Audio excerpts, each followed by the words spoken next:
할렐루야. 어느덧 또 하루가 시작되었습니다. 하루를 깨우고 특별히 이제 오늘 일과가 끝나면 설 명절 연휴가 시작되는데요. 또 설 명절 기간 동안에 하나님의 은혜가 저와 여러분의 삶 가운데 가득하기를 소망합니다. 오늘 말씀은 잠언 6장 24절부터 35절까지 말씀 우리 같이 한번 보겠습니다. 이것이 너를 지켜 악한 여인에게 이방 여인의 혀로 호리는 말에 빠지지 않게 하리라. 내 마음에 그의 아름다움을 탐하지 말며 그 눈꺼풀에 홀리지 말라. 음료로 말미암아 사람이 한 조각 떡만 남게 됨이며 음란한 여인은 귀한 생명을 사냥함이니라. 사람이 불을 품에 품고서야 어찌 그의 옷이 타지 아니하겠으며 사람이 숯불을 밟고서야 어찌 그의 발이 되지 아니하겠느냐. 남의 아내와 통관하는 자도 이와 같을 것이라. 그를 만지는 자마다 벌을 면하지 못하리라. 도둑이 만일 줄일 때에 배를 채우려고 도둑질하면 사람이 그를 멸시하지는 아니하려니와 들키면 7배를 갚아야 하리니 심지어 자기 집에 있는 것을 다 내주게 되리라. 여인과 간음하는 자는 무지한 자라. 이것을 행하는 자는 자기의 영혼을 망하게 하며 상함과 능욕을 받고 부끄러움을 씻을 수 없게 되나니 남편이 투기로 분노하여 원수가 없는 날에 용서하지 아니하고 어떤 보상도 받지 아니하며 많은 선물을 줄지라도 듣지 아니하리라. 아멘. 말씀 가운데 귀한 은혜가 저와 여러분의 있기를 소망합니다.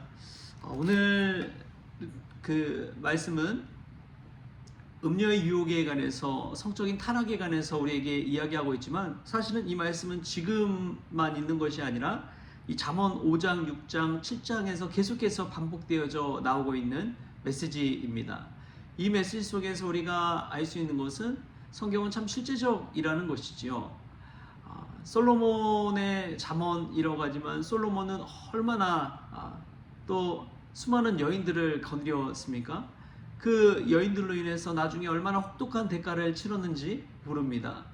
그러한 경험이 있기 때문에 그 경험 속에서 우러나서 이렇게 우리에게 지혜로운 말씀을 들려주고 있는 것이죠.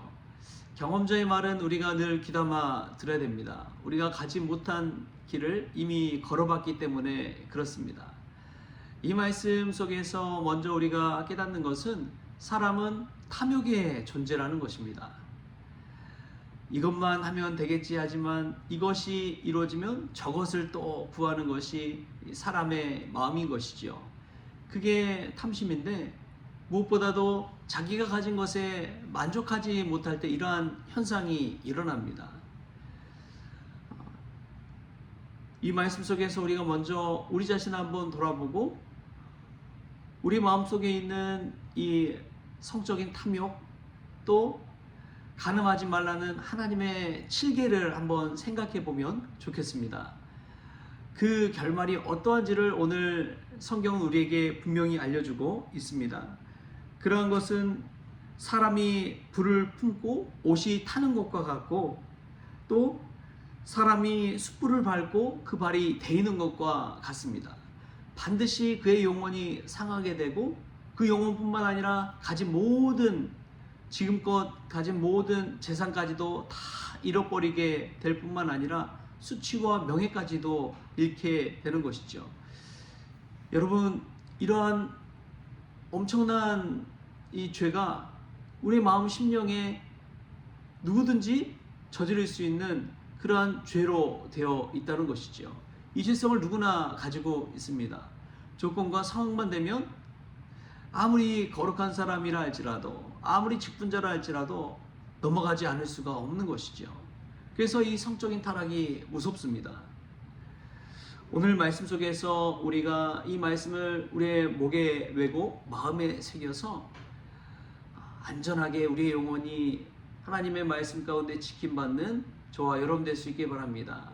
이 말씀을 기억하며 지키지 못하는 자는 무지한 자와 같다고 오늘 성경은 우리에게 알려주고 있습니다. 그렇다면 어떻게 우리가 이 말씀을 가슴에 새기며 살아갈 수 있을까요? 먼저는 하나님께서 우리에게 허락하신 사랑하는 아내, 사랑하는 남편을 더 사랑하고 기뻐하고 즐거워해야 될 줄 믿습니다. 이미 말씀은 앞서 5장 말씀에서 이렇게 우리에게 권면하고 있습니다. 5장 18절 19절 말씀에 이렇게 나와요.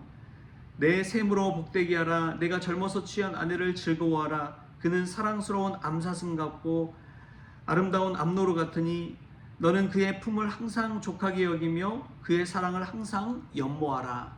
아멘. 어떤 사람이 이러한 죄의 길에서 벗어날 수 있느냐? 사랑하는 아내로 인해서 항상 족하게 여기는 사람, 또 항상 그 아내를 사랑하고 연모하는 사람, 그 사람이 이러한 죄의 구렁텅이에 빠지지 않는다는 것이죠. 이것은 비단 이 성적인 탄압만 해당되는 것이 아닙니다. 우리 일상에서도 마찬가지인 줄 믿습니다. 사도 바울이 내가 내게 능력 주신 자 안에서 내가 모든 것을 할 수 있느니라 라고 고백할 수 있었던 것은 자족하는 마음이 있었기 때문에 그렇습니다. 어떤 상황 가운데서든지 하나님께서 내게 주신 은혜를 생각하면서 만족하는 삶을 살았기 때문에, 그랬기 때문에 힘든 상황이든지 즐거운 상황이든지 빈궁한 상황이든지 부한 상황이든지 다 견딜 수가 있었다는 것이죠. 이 자족하는 마음이 먼저 우리에게 있어야 합니다. 사랑하는 아내를 주신 하나님의 그 은혜에 감사하며 그 아내로 인하여 기뻐하고 감사하고 행복할 수 있는 인생, 그 자족하는 인생인 것이죠. 저와 여러분에게 이러한 자족하는 마음이 있길 바랍니다. 두 번째로는 감사하는 마음이 있어야 됩니다. 찰스 스펄전 목사님이 그렇게 이야기하잖아요. 하나님께서는 촛불에 감사하는 자에게 전등불을 주시고, 전등불에 감사하는 자에게 달빛을 주시고, 달빛에 감사하는 자에게 햇빛을 주시고, 이 햇빛에 감사하는 자에게 영원한 천국의 빛을 주신다. 여러분, 감사하는 자에게 주신 하나님의 은혜가 있습니다. 감사하는 마음을 가지고 사는 그 마음을 그 누구도 흔들 수가 없습니다. 지금 있는 상황이 때로는 불평불만이잖아요. 힘든 상황도 있잖아요.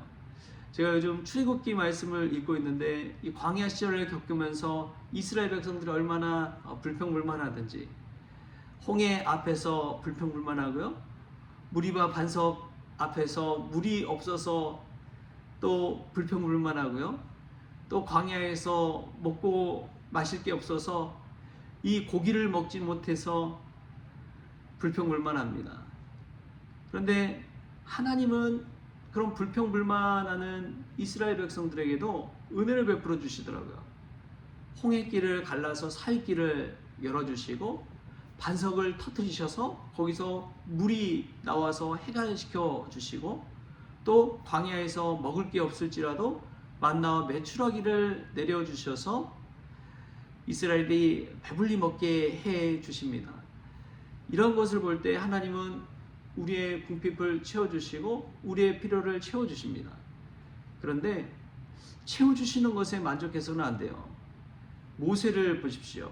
모세는 그 모든 것보다도 하나님의 그 지팡이를 붙들고 하나님의 말씀을 믿음으로 신뢰하며 나아갈 때 그가 하나님의 사람으로 쓰임받는 것을 보게 됩니다. 여러분들, 불평불만하는 사람은 믿음이 자랄 수가 없습니다. 약속의 땅에 들어갈 수가 없습니다. 그러나 하나님의 믿음, 또 하나님을 향한 감사, 그것을 가지고 있는 자들에게는 하나님께서 오늘 또 우리에게 귀한 행복과 은혜를 베풀어 주실 줄 믿습니다. 이런 음료의 유혹을 뿌리칠 수 있는 것은 첫 번째로 자족하는 마음을 갖는 것이고, 두 번째로 감사하는 마음을 갖는 것입니다. 여러분, 우리 주변에 불평불만스러운 상황들이 있습니까? 그럼에도 불구하고 감사거리를 찾으십시오. 감사의 길을 쓰십시오. 매일매일 아주 작은 것에도 감사하는 마음을 가지십시오. 그때에 하나님께서 우리에게 천국을 허락하여 주시고 우리 가정 가운데도 그런 은혜를 베풀어 주실 줄 믿습니다. 오늘부터 설 명절 연휴가 시작되는데, 설 명절 연휴 가운데 우리가 평소에 그냥 아무렇지 않게 누렸던 일상 가운데서도 이게 다 하나님의 은혜로 주신 것이구나. 건강도 그렇고 가족도 그렇고 우리가 가진 소유도 그렇고 우리가 살 수 있는 생명의 시간도 그렇고, 그 모든 것이 하나님의 은혜로 가능하다는 사실, 그 믿음의 눈으로 볼 때 다 은혜인 것이죠. 그 은혜로서 설 명절 연휴 가운데서도 안전하고 또 은혜 가운데 보내는 그런 저와 여러분 될 수 있기를 주님의 이름으로 축복합니다. 기도하겠습니다. 좋으신 하나님 감사합니다. 우리의 눈이 어디를 향하는지요. 내가 가진 것에 만족하지 못하고 늘 불평불만하는 자에게는 결국에는 악으로 지났고 죄의 구렁텅이에 빠지는 것을 보게 됩니다. 그 죄의 결과가 얼마나 무서운지요. 자신이 평생에 모은 모든 것도 다 잃어버리고 그것을 7배로 갚아야 되고 뿐만 아니라 자기의 영혼이 상해버리는 그러한 일들을 보게 됩니다. 주님, 우리가 이 말씀을 마음에 새기고 그런 죄의 구렁텅이에 빠지지 않게 하여 주시고 또 믿음의 선진들이 보여줬던 것처럼 자족하는 마음과 감사하는 마음 가지고 살게 하여 주옵소서. 그 마음으로 설 명절 연휴를 보낼 때에 은혜로 충만한 그러한 시간 되게 하여 주옵소서. 특별히 명절 연휴로 인해서 먼 길 오고 가는 우리 성도들 한 사람 한 사람의 발걸음을 인도하여 주시고 길의 위험으로부터도 지켜 보호하여 주옵소서. 감사하며 예수님의 이름으로 기도하옵나이다. 아멘. 우리 주님이 가르치는 기도로 오늘 새벽 기도를 마치겠습니다. 하늘에 계신 우리 아버지여, 이름이 거룩히 여김을 받으시오며 나라가 임하시오며 뜻이 하늘에서 이루어진 것 같이 땅에서도 이루어지이다. 오늘 우리에게 일용할 양식을 주시옵고 우리가 우리에게 죄진 자를 사하여 준 것 같이 우리 죄를 사하여 주시옵고 우리를 시험에 들게 하지 마시옵고 다만 악에서 구하시옵소서. 나라와 권세와 영광이 아버지께 영원히 있사옵나이다. 아멘.